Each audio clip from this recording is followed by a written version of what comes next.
When I ask you about crime, what comes to mind?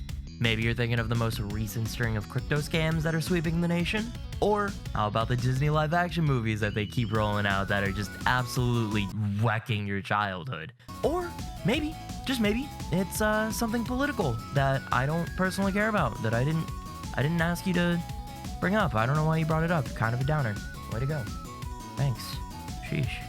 What if I told you all of that paled in comparison to the recently leaked information about a commodity that has skyrocketed in popularity? Today, we're talking about shiny cardboard. That's right. Today, it is all about Pokemon cards. Welcome back to the Kaiju Club. I know, another one. It's been a little bit, but here we are. That's right, we're doing something a little different today. A little more serious. Okay, maybe not that serious, but you know, to some it might be. To some it's a thing. So, let's go ahead and get our magnifying glasses out, go grab those fuzzy handcuffs in your parents' closet, because today we are dealing with crime. It's no secret that I'm a fan of collecting shiny cardboard, and the hobby's exploded since the dark times of the pandemic. I'm not the only one anymore. But with anything that explodes in popularity and has a made-up value attached to it, there's always people out there that are looking to make a quick buck and ruin the fun, even if it's at your expense. It's here in 2020 that cards start making early appearances online for sale. This is before pre-release, an official release, sometimes even before an announcement.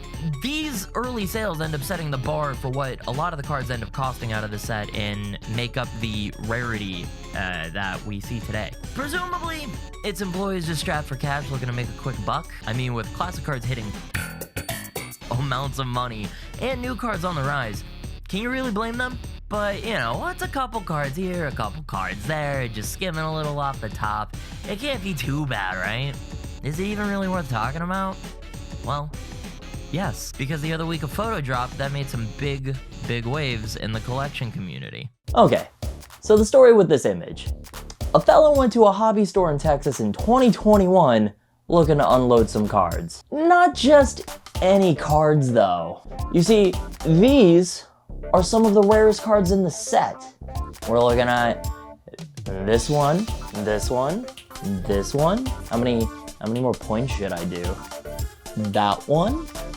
All of these individually, mind you. And the amount of cards here is presumably in the thousands, at least. Now, I'm no math guy, but I can assure you that this shit stinks. Pew! So, obviously, there were some red flags going off at the hobby store, and rightfully they decided to press the seller on how they got this statistically impossible collection, and he eventually squealed. I've seen some conflicting reports that they worked at the factory.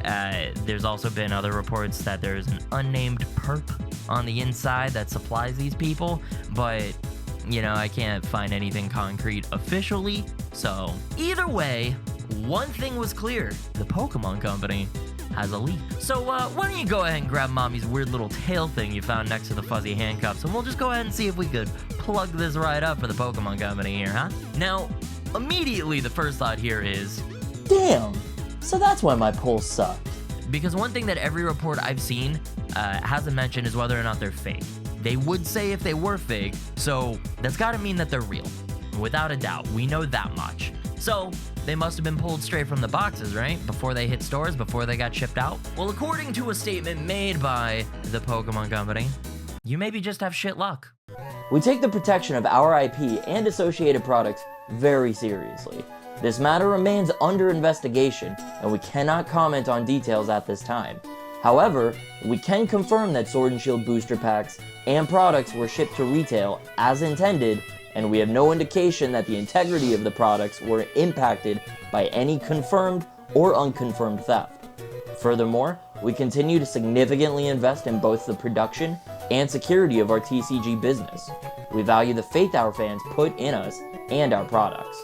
And these investments are intended to help us continue to maintain their trust. Real comforting, I know. The Pokemon Company has a lot of systems in place to make sure that things like this don't really happen, and to make sure that cards get an even distribution within packs, so that way, you know, there's a little bit of random. It's what makes opening them fun. You never know what you're gonna get. So the theory is that these cards were more than likely stolen during the production phase, meaning that they never hit the sorting or packing phase, therefore never actually accounted for the cards that went out.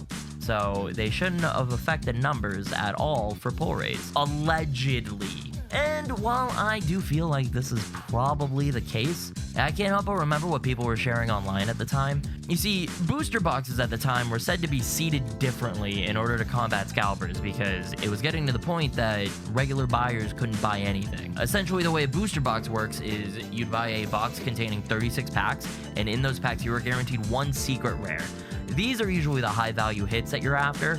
You'll get like a bunch of other like different rarities in there, but you want the secret rare. No one's really buying booster boxes for the other cards. They want the secret rare. That's what makes the money. But for this particular set, and the set that came out right after, which also happened to have a hefty leak, the booster boxes were supposedly mixed a lot more, causing some boosters to have a disproportionately large number of secret rares, but noticeably no shorted packs, or if you actually are that unlucky, no secret rares at all, which means you spent a lot of money to get nothing, really. Now, I can't confirm nor deny this because I do feel people online tend to lie about their actual pull rates for internet clout, but I personally feel like some dots are connecting here.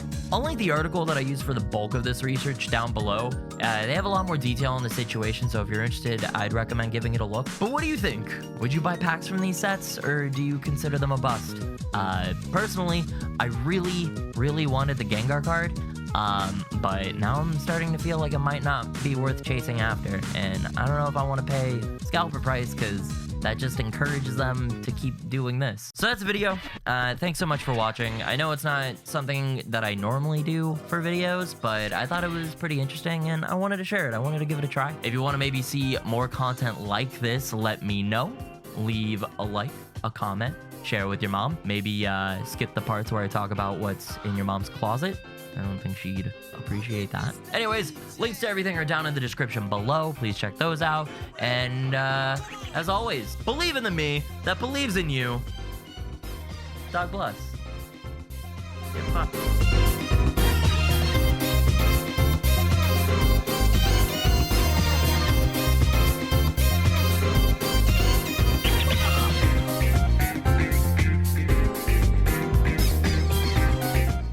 Okay, so I think I just gotta do the green screen stuff now. Ooh, ooh, ooh, ooh. Okay.